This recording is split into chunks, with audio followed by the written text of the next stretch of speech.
Channel here over on Subscribestar. So Jordan Peterson, Canadian wrong thinker and Con Ops Incorporated. Yes, he's Con Ops. Armchair totalitarians are cheering for the censorship of Peterson on Twitter. He should be shut down because he says hate speech. Exactly what hate speech? Compelled speech is a bad thing. That men aren't women. That's hate speech. That we shouldn't force people to literally speak lies. What happened to that old comment about absurdities to atrocities? Yes, you should be compelled to say something that is not in accord with reality. I can't help but wonder if that leads to a good place. So 6 month re-education. This is the not to be article, but it actually has a lot of details that are accurate in a humorous presentation. So 6 month re-education camp for Jordan Peterson when free speech is a threat to the puppet masters. So what happened? 12 people complained about Jordan Peterson, a Canadian philosopher, I suppose. They filed with his professional board, except that they weren't actually clients of his. So they had no connection to him. There's no proximate causation, right? They didn't suffer any damage from him in any kind of breach of any duty of due care or whatever the Canadian standard is. I presume it's similar to English common law. So they presumably just heard his social media post discussing sociology and cultural issues and claimed that his words offend. I thought he was a sociologist. I guess he's a psychologist, which I think is kind of the same thing. He just talks about those kind of like cultural anthropological issues, like how humans behave on a large scale, which I thought was sociology, but whatever. So his words are offensive, and he's just like a misogynist and transphobic or like whatever. So the misogyny, I don't think there's any grounds for that, but the transphobic stuff, because he said in his personal life, as many of us in our personal life, will address you the way you wish to be addressed. Most people are willing to do that if they, dealing one on one. But should the state compel speech? I think most people left and right would be pretty comfortable saying no. What happened to that Rhode Island live free or die, or New Hampshire, or whatever that Supreme Court case, or fuck the draft? I know it's Canada and not United States, but no, compelled speech is really a slippery slope. It's like, so I mean, it's a slippery slope if they can compel you to if they can compel you to say a man is a woman, then eventually they'll compel you to just do anything they want you to do.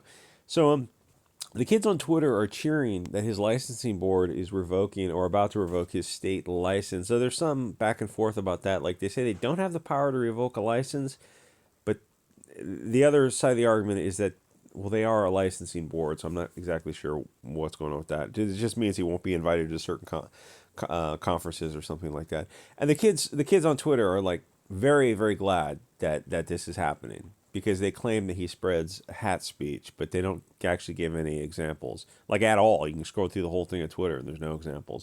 But by pulling his license when he hasn't been alleged to have breached his duty in his professional capacity to a client, won't that have a chilling effect on free speech? Why, yes, of course it will. That's the point. It's dangerous to be right when the state is wrong. It's why things like even peaceful assembly against the child grooming type of stuff stateside are probably pointless because the state is on the side of the groomers. Your argument isn't exactly with the drag queen story hour people. It's with a commercial zone Sodom state that allows children to be exploited, which at this point is deck chairs on the Titanic. I mean, the system is so irrevocably broken. These different groups have irreconcilable differences. You can't fix the system. It's beyond the point of last good working. You can't go back to it and repair it.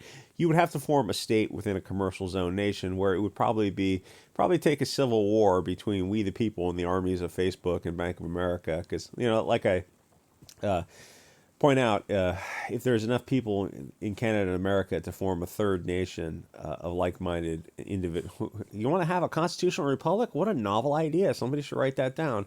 The bankers are very concerned about that possibility, however remote it might be, because they go, "Oh wait, but you people owe debt. You owe trillions of dollars in debt to," and you go, "To whom exactly?" To the bankers. And like, "Oh, we'll just cancel that debt." We don't need to have a third party bankers. I think nations can control their own banks, and they hear that and it's like, oh, we'll kill every single last one of you before we allow you to cancel the debt. It's like that. I think that's kind of the crux of what the Civil War would be about. That might have been too much for you too. Anyway, so Canada doesn't have free speech. The puppet masters Klaus Schwab and his puppet Trudeau control your speech, which is dangerous because if the government is doing bad things, and they're doing this in Europe also, especially in Ireland, where they're passing speech laws where you can't criticize them. You can't criticize what the government is doing, so they raise this shield to protect themselves from the tyranny that they're enacting on you. And then if you complain about that tyranny, suddenly you'll find yourself arrested for your words complaining about the government tyranny, which, obviously at this point you have to understand that you're not going to vote your way out of the Irish tyranny. And you're a slave. If someone can control your speech, then yes, you're a slave. And the left-wing Twitter kids cheer this on because Jordan Peterson says things they disagree with. And as some of them pointed out, he is of European descent, which is relevant to their argument somehow. Now, don't get me wrong, Jordan Peterson is the conniest of con ops, just another red herring puppet to keep people distracted. He makes millions of dollars within the system.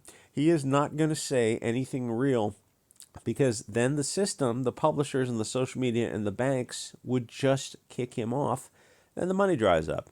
He is not over target. He is not catching anti-aircraft fire. He isn't anywhere near the target. He is a red herring to throw the angry young men off the real track of the beast. But even Peterson is too much for the machine, so they need. And the thing is, the machine is not all in the same. They're not omnipotent, omnicognizant, There's another one. They're not all on the same page together. They have a lot of great. It's like there's always going to be the butterfly effect with any large system. Anyway, so they got to send him off to 6 months of re-education camp, which is kind of a moot point for him. The goal is to have a chilling, because he doesn't need it at this point. The goal is to have a chilling effect on free speech, to send a warning out to people to get on board the state-sponsored narrative, or you'll be punished. And for him, since he is a state licensed, psychologist, as soon as he became a public figure and his Patreon started making millions per month and he's selling books, it would have been wise for him to stop all his private to cancel all his clients, because the liability would not have been worth it to him, because then the media would be tracking down his clients. And it's like, once you're a public figure, it's just, you just don't need that clientele coming in. It's better to just be a public figure, reduce your liability exposure in that degree. So the best thing for him to do would be to take this 6-month re-education course and simply disagree with them. In their defense, that is probably their system of due process. They want him to reflect on his social media presence. Okay, fine, he does. He doesn't find any problem with it. Force the state board to point out what exactly he did wrong, make them go through their version of due process, and have the discussion publicly if it's allowed.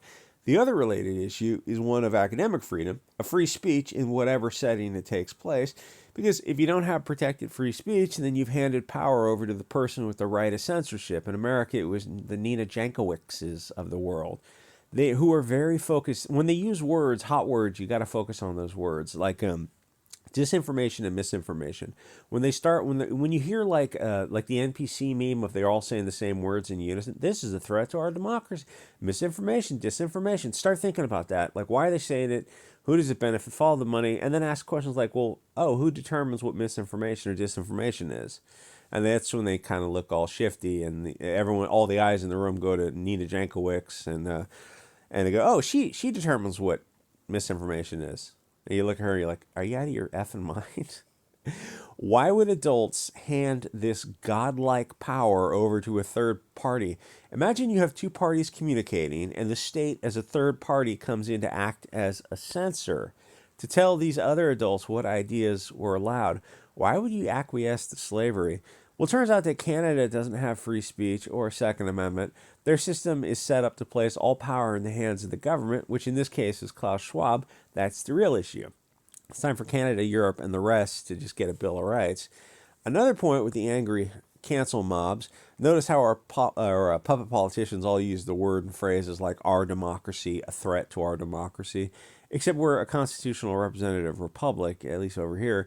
When they use words in this way, they're trying to normalize a new word association to an idea. They are social engineering on a large scale, and the media never corrects them. Don't you think that's a little bit odd that the media is 100% in lockstep in accord with the government. The narrative of the left is that they want a mob rule in witch trials where the accusations are the proof. They're using that word for a reason. They absolutely do not want due process. They want a pseudo-controlled mob where the mob thinks it's acting independently. They're not. They've been brainwashed by a lifetime of media propaganda, and it's worse than just a lifetime because it's multi-generational brainwashing, which means the grandparent, or not the grandparents, the propaganda kind of kicked off post-war, and then in the early 60s, it really accelerated. So you've got depending on your age, your parents' generation also being brainwashed to accept and tolerate things that your grandparents would have found abhorrent. And there's an interesting discussion on that, is like on how you can bring, like, what can I say on YouTube?